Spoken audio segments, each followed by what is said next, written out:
बाबा जी और हजूर जी की प्यारी साध संगत जी, राधा स्वामी जी। कल हजूर जी दिल्ली वाला सत्संग छोड़कर अचानक उन्हें कहीं जाना पड़ा, क्योंकि उनके घर में एक दुखद खबर आई थी, जिसके कारण हजूर जी को दिल्ली से सीधा पंजाब की ओर जाना पड़ा और हजूर को वहां पहुंचकर वापस भी आना था। और मुंबई में शाहिद कपूर के परिवार के साथ ऐसी कौन सी बात हुई कि बाबा जी ने उन्हें कहा कि भाई आप हमारे साथ मंच पर बैठिए। और फिर उनके परिवार के सदस्य बाबा जी के साथ मंच पर बैठे। यह पूरी घटना मैं आपके साथ शेयर करने वाला हूं जी।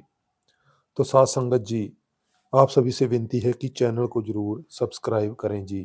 तो साथ संगत जी कि मुंबई का सत्संग था और सत्संग के बाद करीब 1:30 बजे हजूर और बाबा जी दिल्ली पहुंचे थे।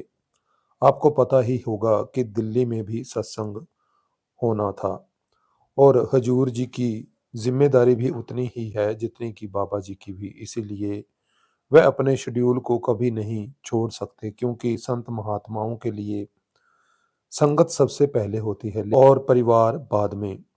लेकिन अचानक उनके परिवार में एक दुखद खबर आई, जिसके कारण हजूर जी को सीधा दिल्ली से पंजाब के लिए रवाना होना पड़ा। यह खबर यह थी कि उनके नाना जी का देहांत हो गया।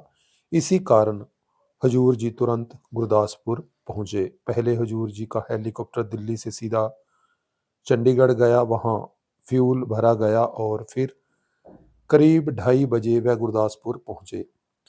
जाने से पहले हजूर जी ने बाबा जी से अनुमति भी ली थी। वहां संस्कार और अंतिम क्रियाओं में भाग लेने के बाद हजूर जी को वापस दिल्ली भी लौटना था, क्योंकि आज सत्संग दिल्ली में होना था और वहां पर बच्चों के साथ सवाल जवाब का प्रोग्राम और खुली कार में दर्शन भी देने थे। हजूर जी को भी संत महात्मा होने के नाते अपने सभी जरूरी जिम्मेदारियां निभानी होती है। और शाहिद कपूर के परिवार से संबंधित जो बात थी वो कुछ इस प्रकार है कि शाहिद कपूर के पिताजी पंकज कपूर जी काफ़ी पहले से ही राधा स्वामी मत से जुड़े हुए हैं और सत्संग फरमाते चले आ रहे हैं। और बहुत सारी हमने उनकी सत्संगें ऐसी भी सुनी हैं जो कि पहले भी यूट्यूब पर मौजूद हैं कि वो सत्संग फरमाते हैं।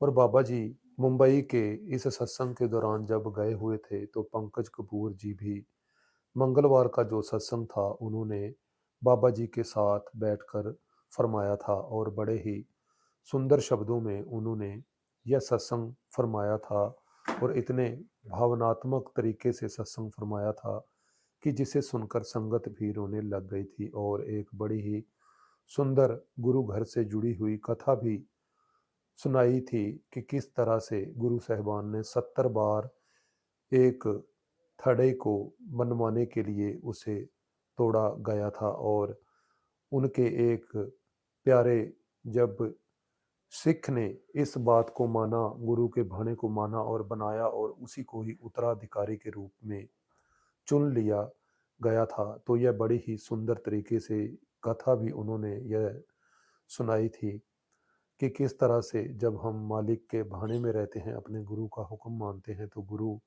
की अपार दया अपने सिख पर होती है। और इसी तरह से ही जब उस सिख ने इस काम को किया था तो किस तरह से उन्हें गुरगद्दी के लिए ही चुन लिया गया था। तो साथ संगत जी, यह बातें सुनकर संगत बड़ी भावुक हो गई थी। तो यह छोटी सी एक अपडेट थी साथ संगत जी जो आपके साथ शेयर कर रहे हैं।